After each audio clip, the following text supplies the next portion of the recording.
Hello and good morning. Welcome to Reddit Roast number 36. John, great to see you again. Nice to see you again, Sam. I'm recording today in true Thanksgiving spirit. I'm recording today from my mother-in-law's house in my niece's bedroom. So that explains why we've got a cuddly toy in the background. But I've got my work equipment. I even brought my keyboard with me, so we're completely ready to go and ready to roast. Should we dive into the first profile, John? Let's do it. All right, awesome. So it's an interesting one today. There's a few people today that are musicians. We'll get into whether playing a musical instrument is interesting for business school, and this is a good case of that. So, applying to Oxford, LBS, and Cambridge, 39-year-old male from New Zealand has a 625 GMAT, a 2-1 in economics and marketing from Otago University, New Zealand's second highest ranking university. 6 years of work experience, well-known consumer scale up. Think Uber, HelloFresh. Okay. Current role, John, is a senior strategy manager where he works on retention, strategy, measurable impact that he can point to. Has been promoted within the current company multiple times. We don't know how many, but multiple times, and has moved from technical analysis roles into strategy. Technical skills include SQL and Python. Applying for the Jan deadlines for Oxford, Cambridge, and LBS, so UK schools, would consider delaying due to a higher to get the GMAT higher. It's currently at a 625, so we could talk about that. Recommendations are from a current director and global director of analytics. That's found pretty strong and very international experience. Has a bunch of grew up born in the UK, in Singapore, New Zealand, New York State, Auckland, London, Amsterdam. For my side application, I spent lots of time in Oxford. Non-traditional side projects. I'm a DJ. I've DJed for crowds of 600 plus people at New Zealand's biggest music festival. Goals are short term, consulting or in-house strategy. Long term has entrepreneurial ambitions. The questions mainly revolve around, yeah, it's a profile review. So we'll talk about those questions in a little bit. First, John, can I get your take overall on this profile? Well, Sam, I like this profile overall. Actually, I quite love it. The academics are a slight concern for me. As we're well aware, 2-1 is equivalent to about a second class honors, so like a sub 3.5 in US GPA system. Coupled with a 625 is not great, especially that 78 Q. Um, Demographically, I think this is the gold standard. There's a very small handful of people from New Zealand generally who are present in MBA classes. During my time, pursuing my MBA, there was no one from New Zealand in my class, but there was one person from the class above me from New Zealand. I think what's more compelling for OP is his international experience, right? Born in the UK, grew up in Singapore, worked in New York, London, and Amsterdam. I'm surprised his OP is not applying to INSEAD, but that's a separate question. So demographically strong. ECs, Sam, not sure if you agree with this, but I do love the DJ angle. There's another famous CEO who DJs in his spare time. Do you know who that is, Sam? Goldman Sachs bloke, right? With the Of bald guy. course, David Solomon. There Yes. you go. Um, and so, soft spot, but just a fun fact for the audience. I think, the DJ isn't the DJ hobby isn't going to be a direct tie to OP's goals, but it drives memorability, and that's what, helps OP's case overall. I would like to see some volunteering or things with community impact or with some business orientation, but I'll take this for the EC.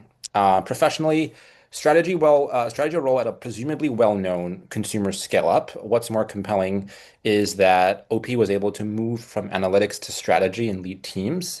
Getting the recommended to vouch for that growth is going to be critical.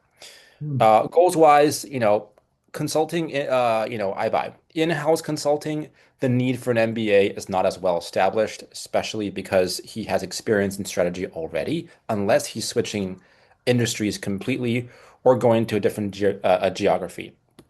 And even then, Sam, he's already so international. So I would probably focus on, a stepping stone more into this entrepreneurship goal, whether that's outside, whether that's joining a consulting firm or something else. Overall, this is a model profile for why adcoms would fight to get this person into their class. Everything in this profile sings except for those grades and that GMAT. Interesting. Okay. Okay, loads of points I want to pick on there. So the first one I want to cover is just that your anecdote there about not many New Zealanders in your class. I think this might also be a cultural thing. At Oxford, we had a few. My year, the year above, the year below. There is a UK New Zealand connection, which I suspect is partly why OP is only targeting the British schools. So I think the UK adcoms won't be quite so Mhm. appeal, like latched on to that New Zealand point. I think your point still stands in the UK as well, but a little bit less than in America. I think the UK New Zealand pair, and I think in terms of like visas and stuff, there's benefits for New Zealanders in the UK. So I think it's a little bit less of a factor for the UK schools, but still definitely agreed with you. The point that I wanted to talk about, yeah, let's talk about this weakness, the weak spot, which is the academics. OP has suggested maybe taking the GMAT again and delaying their application into next round. Do you think that's worthwhile? 625 is equivalent to about a 670 on the old test. Oxford's average was about 690 until they changed the test over. So I'd say he's about 20 or 30 points below the average of the class. Do you think that's made up for by this stellar profile? I think, well, to your point, Sam, I think for US schools, maybe for UK schools, where his New Zealand background is not quite as differentiated, Hmm. I can see a case both ways. I would if OP can increase that score measurably by 30 points. Then I would Yeah. absolutely wait. I don't know if OP has tried for a while to get that score up, and there's a certain threshold. If the max that OP can get is another 10 points extra, maybe 20 points, then I would say there's no point waiting another year. Mm. So I think what I was going to say is I think it comes down to whether OP has been scoring higher in practice tests. Basically, Correct. like OP, if you've been hitting 695s in the practice test and this is the best you've managed to do in the real thing, obviously a lot left on the table, and I would say that would in that world that would be worth retaking, delaying the plans. On the flip side of that is if this is like a lucky test and before that you were scoring 500s and you haven't really done much prep, then I would say that having the fact that you've got 6 years of experience, which is already sort of on the higher end, it'll be more like seven by the time you matriculate, then I would say get on Mm. and get the app submitted. And to be clear here, I think there's a world where you get admitted to Oxford, to LBS, to Cambridge. But even a 20, 30, 40 point increase on that GMAT score will open up the doors for scholarships. So this could be a $30,000 GMAT, which when you think of it that way, like, yeah, maybe it should get on, maybe do it again. Agreed. Yeah. Okay, let's talk about the extracurriculars. John, you alluded to this. You talked about this in your breakdown. He's a DJ. It's something. I mean, I've seen a couple of them. How do you think OP can kind of frame that in a way that's interesting to the business school? Because he's not applying to DJ school. Hmm. Well, there are a couple, I mean, there are a couple aspects to it, right? Maybe it's probably his desire to bring communities together. Maybe framing his DJ nights as a way to um, build, strengthen social ties among disparate groups. Um, just tune in my LinkedIn hat right here, Sam. And then, maybe it's the journey he's undertaken to secure venues and to ink partnerships with some of these venues could show, a little bit of hustle. It could show a little bit of negotiation. I have worked with musicians before. I have worked with musicians who made their work in securing venues and and securing concerts part of their narrative. And so while while this could just be a pure, hey, I DJ in my free time, I could see this as something that plays into a different side of OP. Hmm. I'd like to see a community story come out of that. right? Whether it's Fair. how I built community at during undergrad by, hosting parties. That would be a start. Another would be maybe there's a contribution essay here. It's like, business schools host parties, and I'll be the DJ when Hmm. we have parties at the school. And there's an interesting way. I know, for example, at Oxford, there were several events that would have, where a DJ would be well required, and OP could put there could say, I'm gonna offer to DJ at these events. I'd like to see a community building aspect because otherwise, and same with a lot of musician kind of musical activities, they're otherwise a bit of a solo venture. And that's where my quip about, you're not applying to DJ school comes in. Is they don't actually care that you're a DJ. Right. Good for you. Well done. What they care about is how does that affect us? Right. Hmm. DJing at parties, building community. Maybe it contributes to some sort of resilience or management story, as you were saying, that leads into the professional goals and therefore sends OP into a great career and therefore affects their rankings. Like, how does it affect them? That's what I want to see this. Cool. Agreed. Yep. Okay. I want to talk about those goals as well. He's already working in strategy, internal strategy, as far as I gather. And one of his short-term goals is in-house strategy and consult. The other one's consulting. I'm a little bit, on the one hand, I'm always a bit wary of seeing consulting as a short-term goal because so many people are saying, I want to go into consulting. And a lot of them have already got guaranteed offers to go back into consulting from McKinsey, from BCG, from these companies that sponsor. And you're putting yourself directly in the firing line of that group. Do you do you think that consulting is the right goal here? You mentioned that in-house strategy is kind of what he's already doing, so that doesn't really lead to much of a pivot. I I think my view on this is in-house strategy with a change of industry into an Fair. industry that I find more exciting would be a more unique narrative. For example, Yep. in-house strategy for a music company based on that Yep. DJ experience. For Yep. me, the in-house strategy role I actually quite like with an industry pivot. Yep. Fair. And I think that makes more sense, Sam, just given not just, the intent behind it, but also the feasibility, right? Most of the top consulting firms are going to take GMAT score into account, right? And if he makes it to business school, he's going to have to submit that 625, and that's going to make him less competitive among other candidates who are gunning for the same top tier firms. Hmm. Yeah, interesting. Interesting. I think that's right. So I think the narrative around short term, I want to pivot industry but stay in strategy. Long term, entrepreneurial, that can still work, right? Maybe it's Mhm. setting up my own then maybe even go down the music theme, setting up my own agency or venue or something entrepreneurial that ties to that theme that uses the in-house strategy experience from the short-term role. That would be quite nice, right?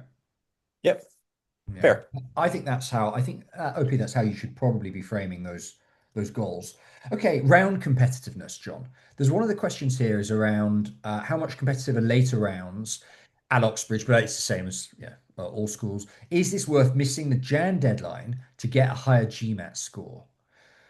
So I'm going to jump in here. I think if you've got only 3 rounds, like the US schools have, and round three is the last round, that's a problem, right? We know that statistically, people in round three in the American system have a lower chance of getting admitted. But at LBS, at Oxbridge, they have, particularly Oxford and Cambridge, have like 5 rounds. So actually missing the jam deadline, all it does is sends you from round three to round four, which isn't that so much of a big deal. You still don't really want to be in stage five, the final round, because does tend to be a bit of a filler round. But that said, I got in stage five and I got a scholarship and I had a great time. And so I'm leaning towards if OP thinks that it has more in the tank on the GMAT, then use it. Then go and take the test again and delay if necessary. That's my inkling. Do you agree? I agree. Mm. Okay. Okay. Now, successful applications. Another question for me. What's the best way for me to find successful applications for my target schools? I'm keen to research for them for trends. So, what OP is looking for is past application packages. that somebody's going to get into Oxford and then post their entire application online. We don't see many of these, do we, John? If someone does that, I think it's a recipe for disaster. Look, I think at the end of the day, Seriously. it's fair to look for best practices, but modeling, no applicant sh is the same as any other. It's you when you start to model your application after someone else's, you risk losing what makes you unique. And OP's profile is unique. I don't know anyone else quite like him Yeah. with his profile and background that could be brought to life in this way. Yeah. OP, if you've got one thing going for you, it's the uniqueness of your application. I have a meme that Mal helped me make today that I'm gonna share here. How to get into MBA. Oh, I wish I could copy someone else's application, or I wish I could use AI, or I wish I could. No, work. There's no shortcuts. Do your own work, figure out your own narrative, find out, really do that introspection to figure out why you need an MBA and put that forward.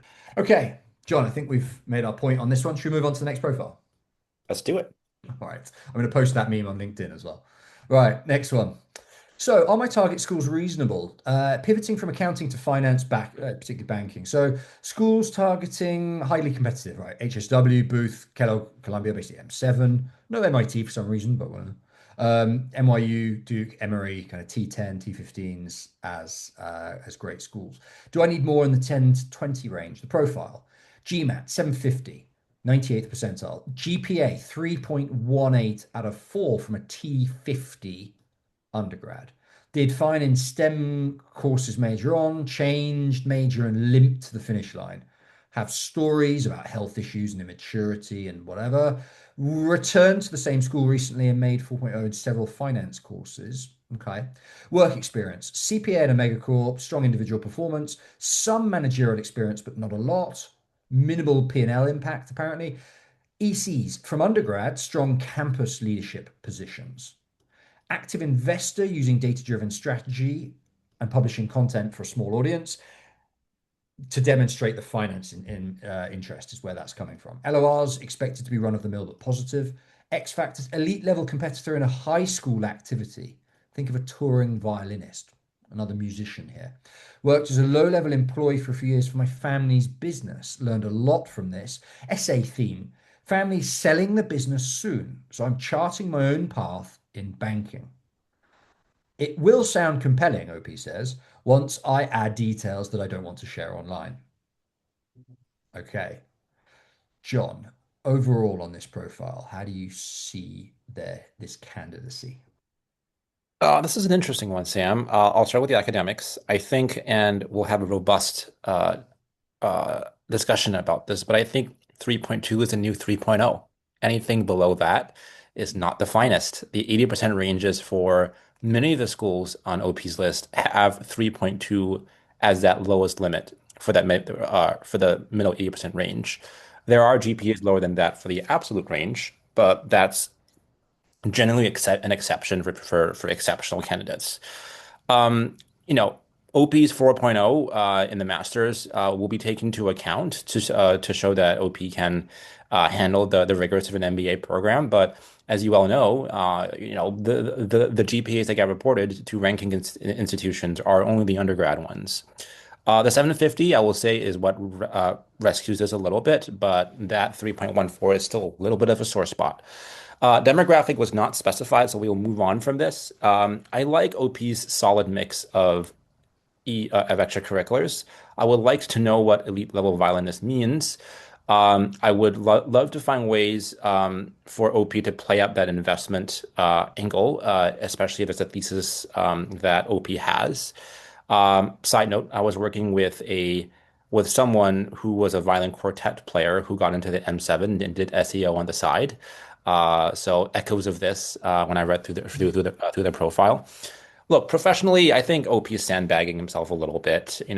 Why call yourself a low-level employee for a family business when we all know that titles can be created?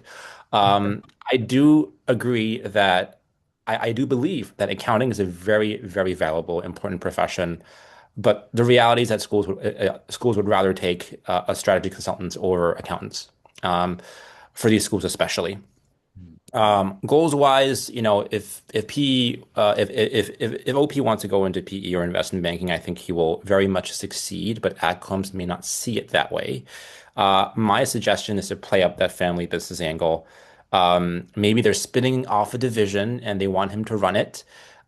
Maybe that's an intention that doesn't actually have to happen. I think there are probably more details that OP can't share publicly on Reddit, but I think that is the path to pursue versus saying, family selling the business, I'm going to do my own thing in banking, right? You got to capitalize on that more because, as we all know on this channel, and business school outcomes love family businesses, especially the ones that have between 10 and $100 million revenue, which is a big range. So overall, Sam, I think promising profile. I think, optional essay to explain that low GPA, how you got back on track. This is a tough one. I would say unless OP were to focus on the family angle, I think um, OP would have a shot at M7, but I think HSW is going to be tough. Mm. Right, let's talk specifics about how OP can strengthen their profile. You touched on quite a few there. I want to nail these down because I think these apply generally to quite a few people. I'll start Mhm. with one. I think this elite level competitor in high school activity. High school, what's that like? 5, maybe more, 10 years ago, depending on how old At OP is. least, At least, at right? least. I'm showing my age here, maybe, or whatever. I'd love to have that framed as something that's ongoing, even if it's not elite level. Like again, you're not applying to violin school. No one cares really how high a level you are. But if you're now part of a small casual group that maybe like plays in the local old folks' home, then there's a community angle all of a sudden. An involvement, the kind of community spirit that they want on the business school in the MBA in the program. So framing the musical activity in a way that's recent and relevant is one thing that you can definitely do to strengthen the way you frame your profile. John, you were Mhm. saying about the family business. Give me a specific example of how that family business could be framed in a way that you think the adcom would like to read. Family business has, a bunch of different assets. So there's one valuable asset that can be taken to the next level, which OP has experience in and is in an industry that OP is passionate about, show evidence of passion. I want to scale it. I need these three skills. Get me into business school, so I will return to this family business, have a guaranteed job, a high salary to report, and a wait to make this business school look good. Love it. I'm going to give a third one. Let's knock those investment banking goals on the head entirely. As a former investment banker, I'm going to just come in and say, like, you've got a lot of the skills they want, the accounting skills with an MBA, and just there's a lot of things going for you for investment banking, but there's so many other people saying the same thing that you're not going to stand out. How many of those other people have a family business that's taking 100 million in revenue? Well, actually, probably a few, but not many. Mhm. So axe that and focus on the family business. That's another thing. Um, Extracurriculars. How should OP frame those extracurriculars? Which of these do you like most, and how would you bring them up? The campus leadership positions, the active investor. What do you think? It depends on what the leadership positions are and, table stakes, right? I think most people applying to top schools will have some degree of campus leadership positions. I am interested though in the active investor angle, Mm. especially if it's thesis driven and if it relates to the industry or goal that he wants to take this supposed division of family business into, right? Right. So that's a good So tie-in. if the family To have it. business spin-off that you say is like a VC investing arm, Right. that link that to the active investment Sure. narrative from the extracurriculars, and those two back each other up and strengthen each other. I love that. Nice. Okay, awesome. And then finally, then let's talk about schools. So OP's first question somewhere was, do I need more schools in the T10 in the 10 to 20 range? I'll start this off. My inkling is that with a 3.14 GPA, the those M7s are Not impossible, but don't focus your effort there. NYU, Duke, Emory kind of range, the 10 to 20 range is where OP should be focusing, I think. And therefore adding in like rebalancing this to have like, we always say like 6 or 7 applications in total. I think personally OP should have like 4 of them in the 10 to 20 range. What do you think? Agreed. Yeah. Well, maybe even a safer school. Like I think Emory is fairly safe, I guess, in this list. But Mhm. like maybe a UNC Keenan Flagler or something around that kind of range that might become a scholarship play Mhm. later, Yeah. I think would be a sensible move. And applying to those schools doesn't mean that you have to go to those schools. Sometimes if they offer you a scholarship, that can be good ammunition that you use to, um, you know, tip yourself over the wait list, Yeah. or get more money out of an equivalent school. Yeah, I absolutely love it. Last point, actually, that I've just had written down that I want to mention is this framed as a negative, some management experience, but not a lot. Look, you're not expected to have a huge amount of management experience in a full-time MBA program, right? That the lines, lots of the peers you're applying against are investment bankers and consultants. As a former investment banker, I can say I had very little, in fact, well, no formal management experience of anybody. And you don't really until you hit the MD level, which is like 15 years of experience. So no one from investment banking really has much in the way of direct management experience. Very few consultants are giving performance reviews of others either. So don't shoot yourself in the foot here. Better to frame the management experience you have got positively and let that be that than think that you're somehow a weaker applicant because you don't have much management experience. Last point I wanted to mention. Just get that in now. End on a positive note as well, John. Yep, agreed. All right, awesome. Let's move on to the next profile. Okay, 26-year-old female underrepresented. Right, let's see what that looks like. So, looking into a round 3 application, I know, I know. So, OP is well aware of the disadvantages of applying in round 3. I want to retake my GMAT. GRE, sorry. That's why I'm only applying to T20 and T30 schools because I wasn't sure at having anything higher due to my GPA. This is a bit of a let's get down to the actual profile. Okay, so they're saying if all else fails, I've been heavily connected to UNC Keenan Flagler's events. Okay, fine. So target schools: UNC, Vanderbilt, Carnegie Tepper, Kellogg, Ross, Wharton as Dream Reach. Okay, big gap there between those dreams and targets. So okay, let's keep going. Current profession: human resources in the public sector. Goals: higher level HR position and maybe a rotational leadership development program, or pivot into data analytics. GRE 313, 159 quant, 154 verbal. Again, planning to retake. Uh, Education, HBCU, non-ranking overall, but in the T15 in the nation of HBCUs. Psychology with a GPA 2.8. Worked throughout undergrad, family issues, undiagnosed learning disability. We'll talk about whether those are real sort of excuses, so to speak. First gen as well. Demographics, URM, female, African American. Work experience, HR. Think HRIS, and I don't know what that stands for, but basically recruitment, data analytics, reporting. Will be 4 years of work experience in April 2026. 3 promotions, John, in 4 years. Okay. Extracurriculars, not that much going on because struggling financially. Okay. Helping people with resumes is one. Serving on the employee engagement committee at work is the other. Leading my agency's HRIS implementation project, that sounds like work to me. Teaching self technical skills needed to advance data analytics, that also sounds basically like work to me and like traveling.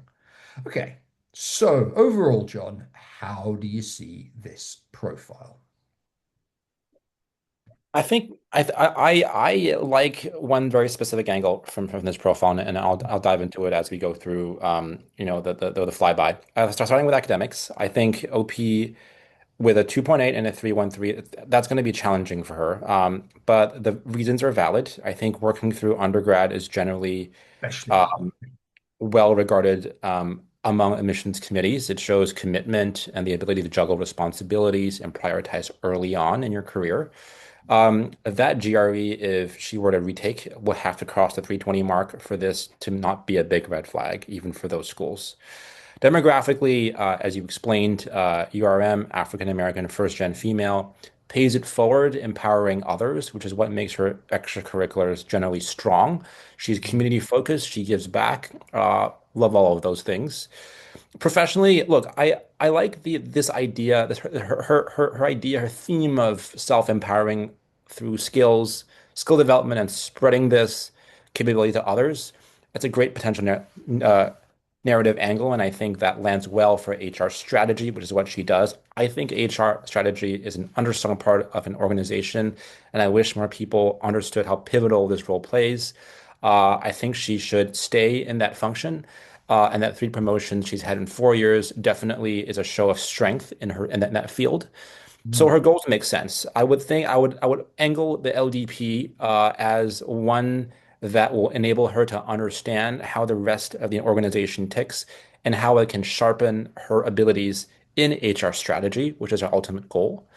Overall, look, OP is going to bring a lot to a class in any HR field and will add tremendous value. For those schools, as I mentioned, Sam, I think it's all going to come down to whether she can crack a higher GRE score. Because then I would say that Wharton, Kellogg, and Ross are still going to be very, very tough. Mm. Yeah. Yeah. I think that you're right. I mean, apart from the academic grades, everything else on this profile is really quite strong. It's funny how people rate themselves. This extracurriculars, supposedly a weak point, but like, yeah, more there than most people are doing when it comes to community involvement. I quite like that. I think it's a tough one. I think if schools are ever going to look past academics, it's for a candidate like this. Mhm. This is why they publish an 80% range and have that other, I guess, 10% on each side for candidates like this, right? Yeah, absolutely. I think so.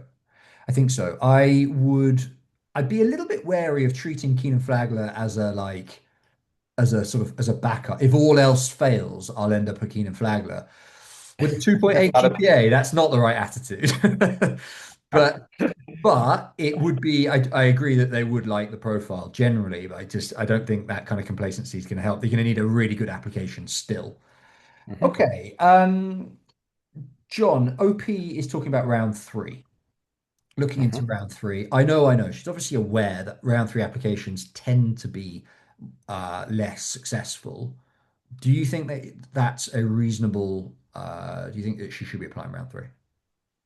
I think she is. She definitely has a lot of self-awareness by the sounds of it. Yeah. I do think her she is unconventional. Um, and I think much of it is driven by, of course, her HR background and her HR goals. If she were applying to consulting, if she were applying to banking, and if her background were not as nuanced and differentiated, I would say don't bother. I would, wait until round one of next year to apply. Mm. Um, but I think this decision also hinges on how soon she's able to get that GRE score up. Because as you say, Sam, that Keenan Flagler is not a safety, and I know that she's connected and plugged into the admissions committee. But at the end of the day, they have to t take in that test score and all those stats. Yeah. So I think if she can probably, well, best case scenario, she gets 320, she applies uh, in round three, um, and she gets in.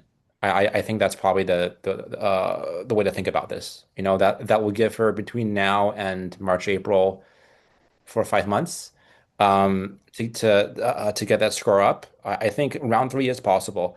I'm typically get really leery about round three, Sam, but we've had success cases between the both of us, and I think she has a shot. Interesting.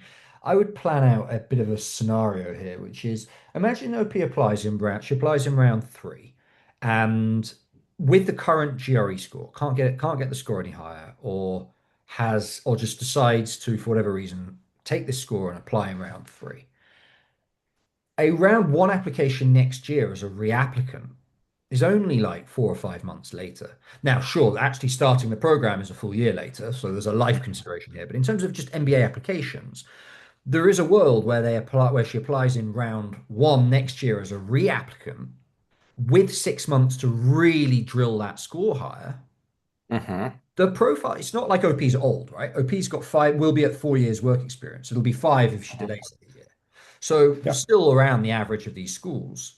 So the difference between round three and round one, which is quite tight in terms of months, but is allowed in terms of the way that business schools allow reapplications in consecutive rounds, with a like reapplication essay, which is what have you done differently? Well, I got my GRE Mm. score up, which is the big thing that they want to see here. Yeah. I would say OP almost gets two bites at the apple Yeah. That's fair. Yeah. in I that can see that. scenario.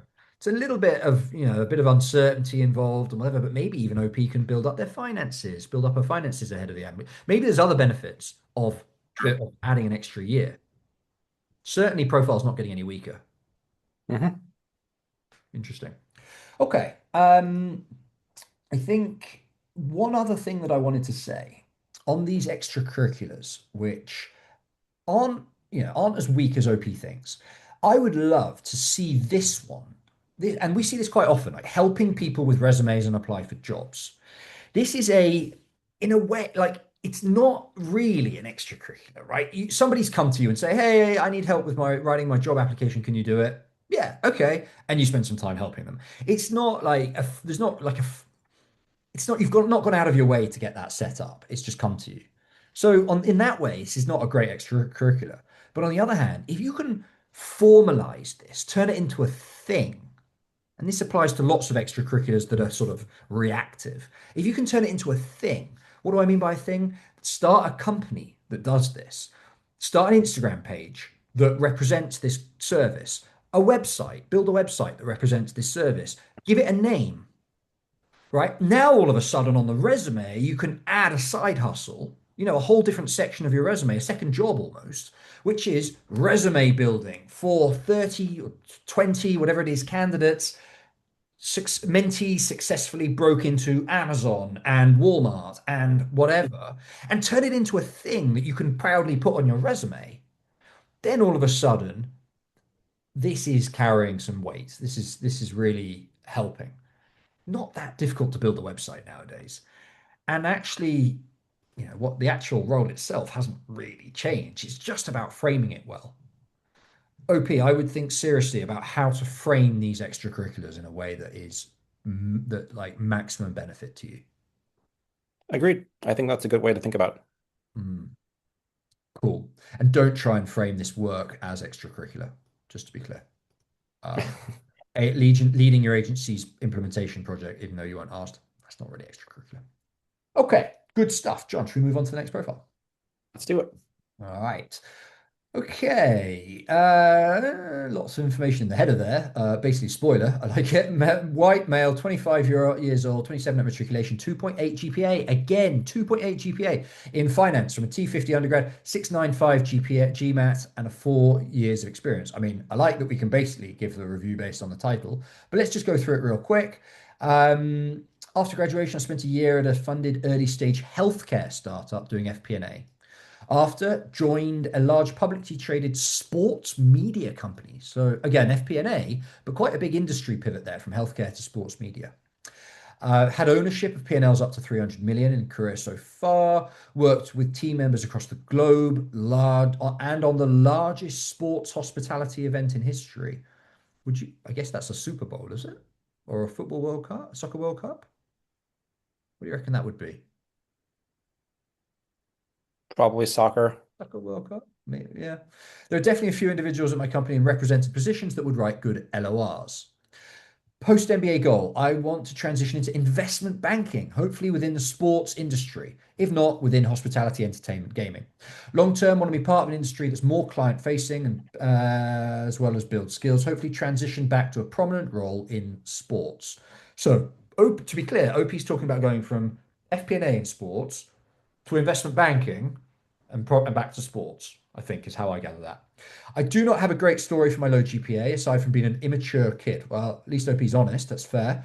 Working in sports has motivated me to maximize my career. Fine. Um, I see people in great positions in the industry who went back for their MBAs, then into banking. So OP has seen a precedent here. I was curious on my chances of schools below. What are the best courses I should take, extracurriculars to get involved in, and ways to connect with AdCom? John, target schools: UVA Darden, Duke, Tuck, Ross, Cornell, Super Reach, Kellogg, Safety, UNC, Georgetown. I use the word lightly. Okay, fair. John, how do you see this profile? Oh boy. Let's start with the academics. I think a 2.8 without a proper explanation for it will be tough to digest even with a 695. I just want And to jump in here and put this into context, right? We've got two 2.8s. One of them worked through university, has yeah, first generation self-funded university, and the other one is like, oh, I wasn't very mature. Like, who as an adcom, how are you gonna compare those? It's like chalk and cheese. Anyway, sorry, I interrupted. Go on. I admire OP's honesty, and I totally get it. I think the reality is, with his demographic and the iBanking angle, which is not helping either, that 2.8 is going to be a sore point. Now, it was Thanksgiving yesterday, and I'm in a thankful and a lighter mood, but that 2.8 is not helping his case. And UVA and Duke and Tuck is not a target school based on that profile. I understand that OP has couched himself by saying safety is light, but man, those are not target schools for you. Um, Demographically, we talked about this guy doesn't have any extracurricular. Well, didn't mention what his ECs are, so we'll gloss over that. I do love the sports angle in OP's profile, and I think it can be a good spike. It can be a good narrative angle for what he wants to do in the future. Transitioning into sports makes sense. I don't think investment banking is necessarily the stepping stone that he should speak of on paper. Even though he has that FP&A experience and can very well probably do that job. But that makes me nervous, right? And the GMAT can help, but I don't know if investment banking is the right goal for OP. And we can talk a little bit about that, Sam. Even if OP wants to go into mid-tier boutiques or something equivalent. Uh, I want nothing more than for OP to succeed. So also obviously don't take my words as discouragement. But that goal needs to be reworked, and he's got to find a way to make up for that 2.8. Yeah, totally aligned on that. As a former investment banker, I don't see you in investment banking, put it bluntly.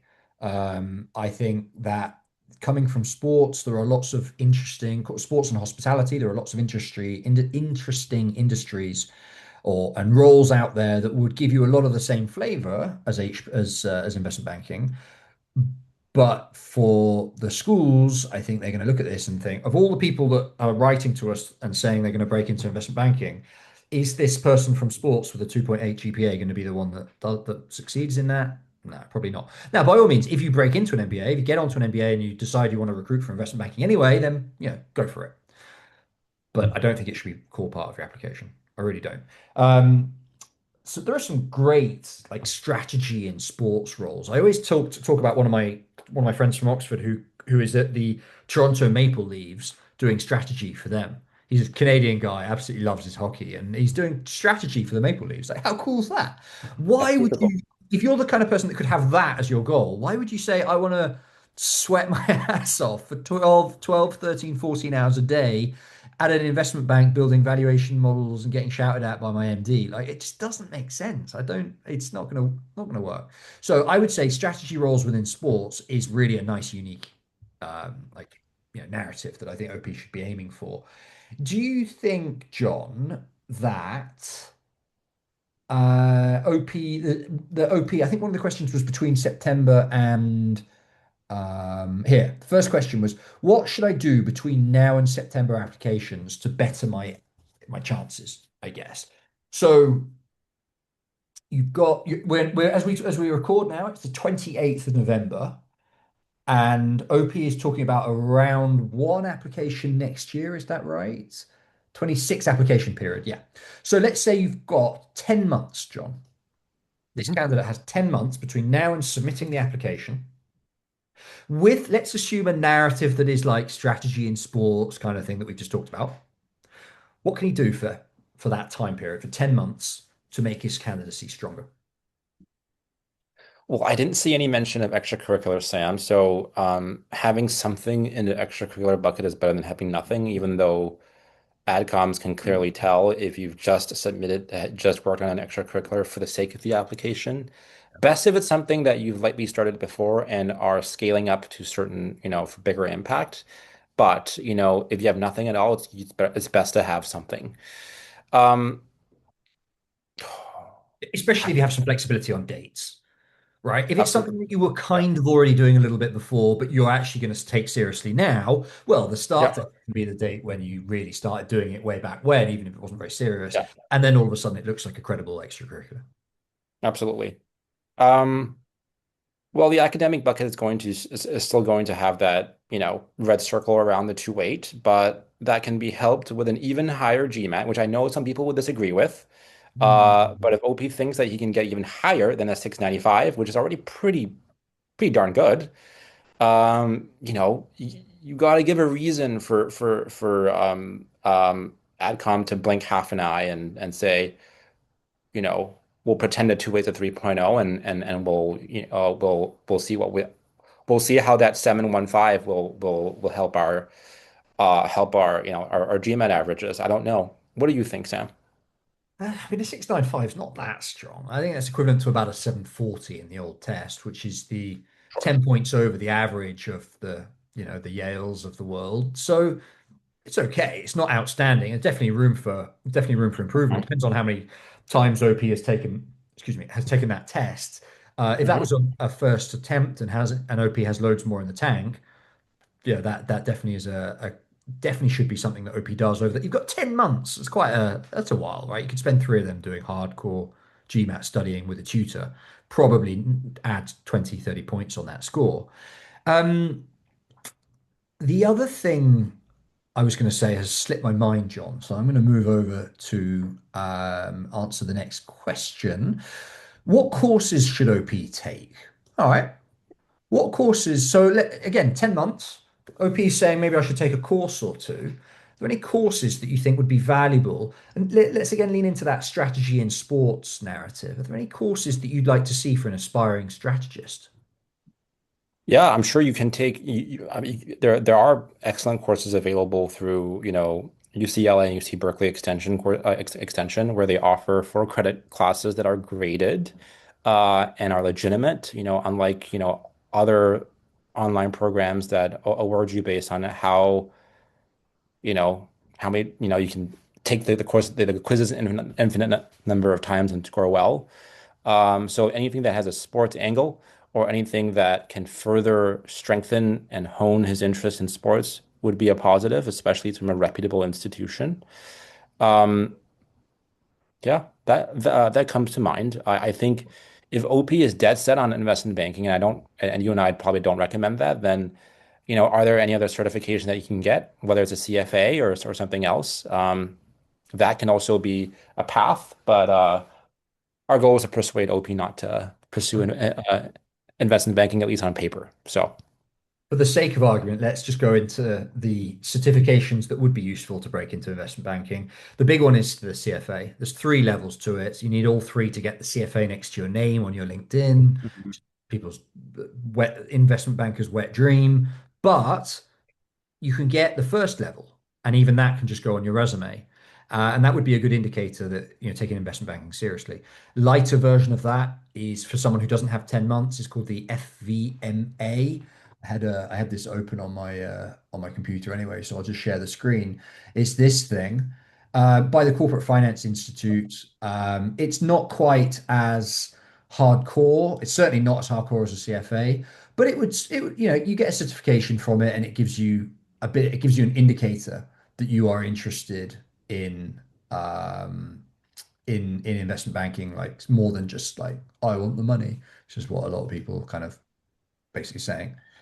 Okay, interesting. So the other question then was best ways to connect with adcoms and students. John, you're a former admissions evaluator. What's the best way to connect with you?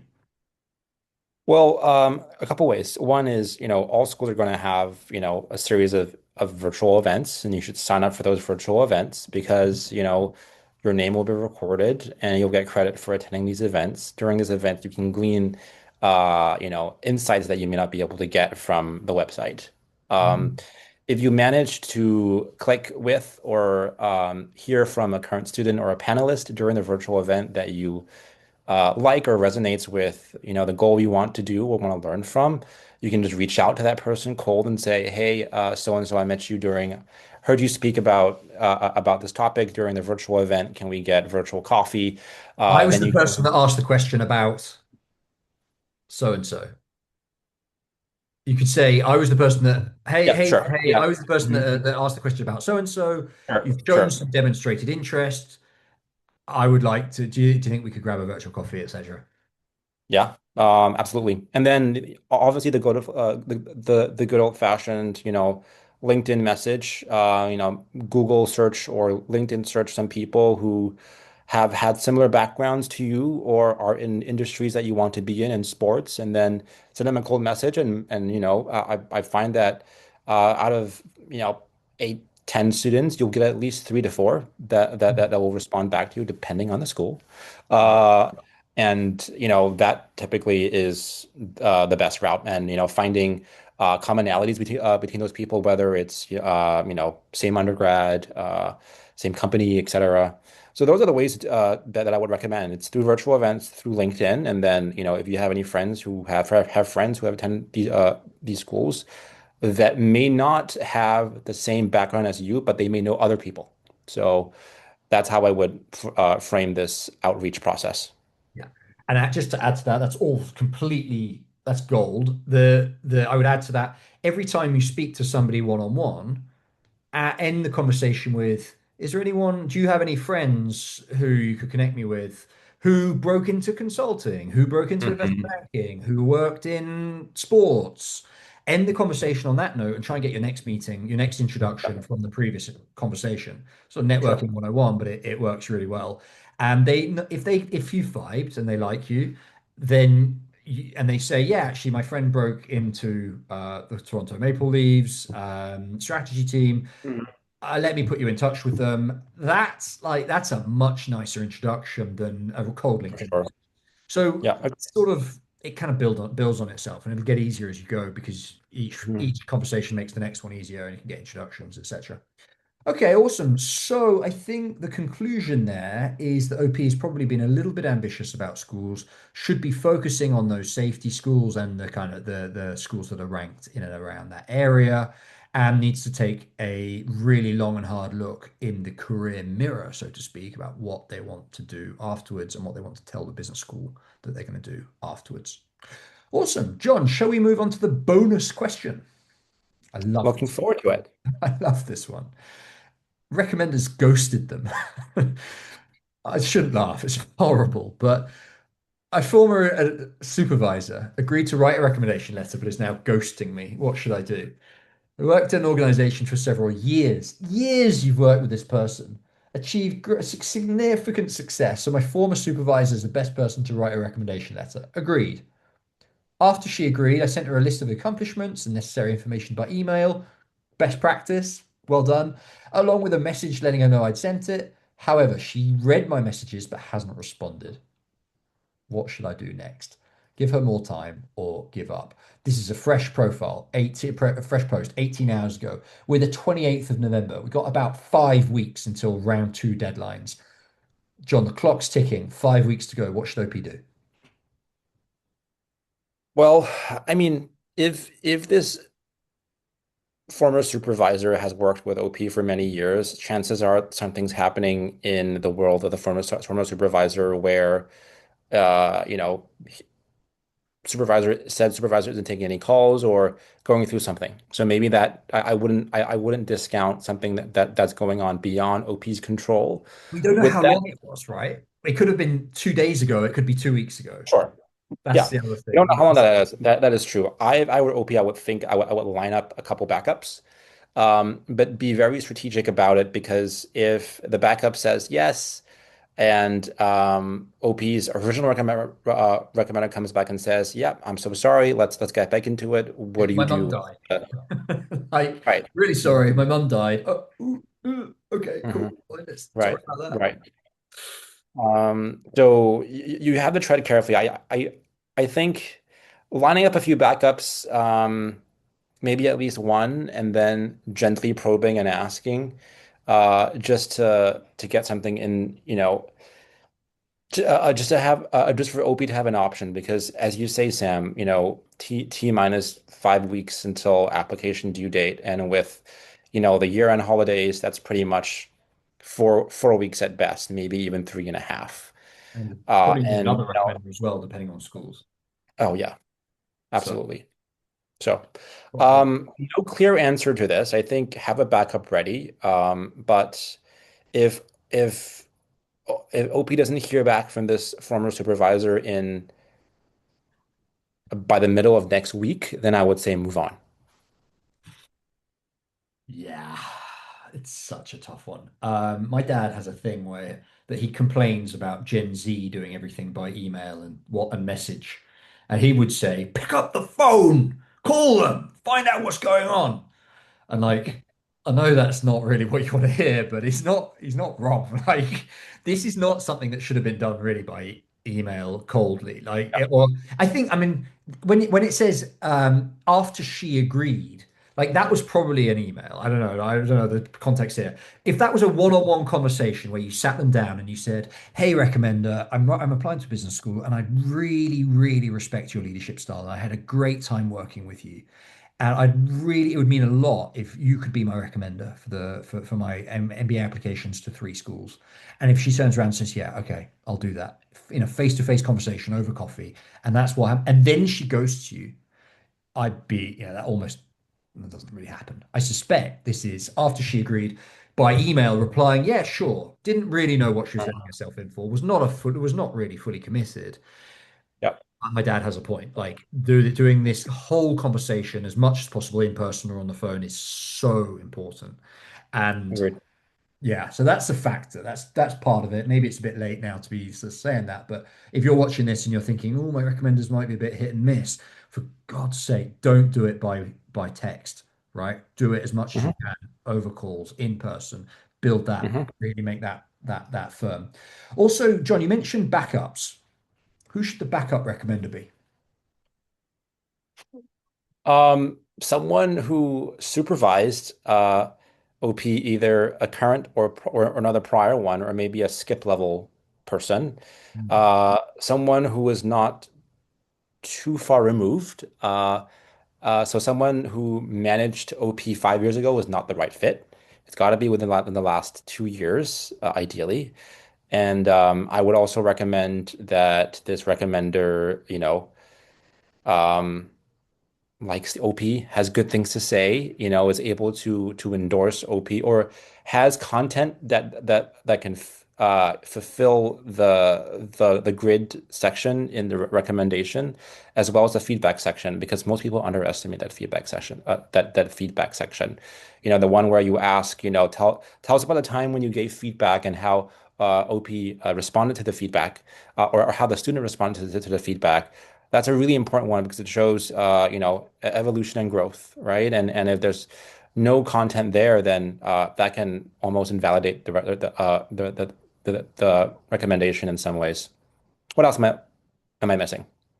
Yeah, I like to. I created a quip. I created a memorable thing for this. I don't know what they call it, but the three R's: recent, reliable, not going to ghost you, and reviews. In other words, gave you reviews, gave you performance evaluations. Because if Mhm. they've already written performance evaluations, they've already gone through this process of thinking, what's OP done well and not well, then they've already got a lot of the material ready. Yep. So recent, reliable, and reviews are the three R's for who to choose. Now, um, John, somebody in the comments is saying, write the recommendation and chase them to sign it. Seriously, it's an open secret. This is the best way to get the best letter of rec possible. Should we push back on this firmly? I think can he even get in is probably I'm not sure if it was a joke post or anything, but I think yes. Look, the temptation is you write, a recommendation yourself, you have the other person sign it, you can say how great you are, but oftentimes, um, look, when I was a reader, I've received fair share of recommendation letters with full of superlatives, but if that superlatives are built on loosey-goosey abstract reasons, I and without much detail to back it up, that isn't a great recommendation. And the reality is that, I've when I see recommendations written by the candidates themselves, um, it definitely invalidates that recommendation as a whole. And it is actually quite common to have seen that, especially from candidates applying from certain countries. I could clearly detect when recommendations were written by applicants themselves, even in the age without AI, and I can be sure that the detection, I can be sure that detection is probably even more nuanced and sophisticated now. So I would tread very carefully there. Yeah, we look, we see people trying to do this a lot. It's surprisingly common. I'm just gonna let's do a bit of a thought experiment on this. Do you know how hard it is to write a good letter of recommendation? It's Oh, very it's tough. It's very right. tough. This is sort of to viewer, right? Do you know how hard it is to write a good letter of recommendation? It's tough. It's really, really tough. Now try and write a good letter of recommendation in the third person from somebody else's perspective. It's even harder. Now, and let's break down how easy it is to see why it's a self-written recommendation, right? I'm just going to kind of throw off a couple of ideas that throw in a couple of ideas. Have you thought about this? British versus American English, right? Anybody who's Canadian, Australian, British, Commonwealth countries will write behavior with an O. Sorry, with a U, my bad. Sorry, with a U. Americans will not. Have you thought about Hmm. going through your entire application, your entire letter of recommendation, and making sure that every Americanism is appropriate? Have you thought about it? Probably not. If you haven't, Hmm. that's something the outcome can already see. Second, in a world of AI now, right? I can say, John can see, anybody, you can see when someone sends you an email that's been written by AI or posts a bullshit comment on Reddit that's been written by AI, anyone can see it. And you think the AdCom can't? Get out of here. Hmm. Another one, grammar. Are you having some grammar mistakes in your letter of recommendation? If you are, is that appropriate for your letter of rec? Are they mother tongue English? Would they have mistakes? If they're Hmm. not mother tongue English and you don't have any mistakes, is that saying something as well? You haven't even thought about this. The AdCom are reading into this. Next, right, how long should it be for it to be realistic? Right, a lot of our letters of rec have a 500 word limit. Is yours 499 words? Are you using up all the space? If you're not, should you be? You've no idea. Hmm. You've absolutely no idea. And all of these things are clues to the AdCom, whether or not you've written it yourself. So when this commenter says write the letter of recommendation yourself and in a one-liner as if this is the answer to getting into MBA applications, no, you're an idiot. It's not gonna. It's so much more to it than that. So my conclusion on this, after my rant, John, is that people have got into business school writing their own letter of rec, but for God's sake, don't do it lightly. Seriously, this Hmm. is a really difficult thing to do. Really difficult thing to do, and you're much, much better off if you can chasing down this recommender, getting them to do it, or finding a backup who is willing to do it themselves. Agreed. Right, Yeah. rant over. Okay, and then actually, one other question I had, John. If the recommendation gets submitted a couple of days after the deadline, what happens? I think it varies by school. I think some schools may A offer a buffer little bit period, of right? leeway, but for the most part, I don't think if recommendations are not received by the due date, they would consider the application incomplete. I would not. assume that they could make, the same concessions Yeah. that they do with people who submit updated GMAT or GRE scores, for instance. That's a different issue. Yeah. That's a different situation. I have seen anecdotally a couple of cases where the recommendation was submitted a day or two late, and it was s- they turned a blind eye to it, and it was Okay. Yeah. uh, and it was missed. Now, I don't take that as gospel, right? Do not mean that does not mean your recommendations can be late, but I do think as well there have been cases where recommenders have submitted a little bit late, and Hmm. it's just been rolled into the normal process. They're not going to be reading the LORs literally the day this thing is submitted. So as long as it doesn't interfere with it's there at the point of reading. I Yeah. think that some schools have shown a little bit of flexibility on this. So it if this recommender does come back on the grid and the choice between not having an LOR and not applying to an MBA at all versus submitting it's a couple of days late, go for the latter. It's not ideal, but it's still better. Yeah. That's fair. Okay, good stuff. John, what a good set of roasts today. Indeed. Nice Really to see you, enjoyed Sam. that. Nice to see you, John. I'll see you in, I think, a couple of weeks' time. We're due to roast Mhm. again. So Yep. I will hopefully be back. Oh, there we go. My internet started cutting out right at the end. There we go. It heard that we're leaving and it's preempting. John, I'll see you again in a couple of weeks' time for a little bit more Reddit roast. See ya.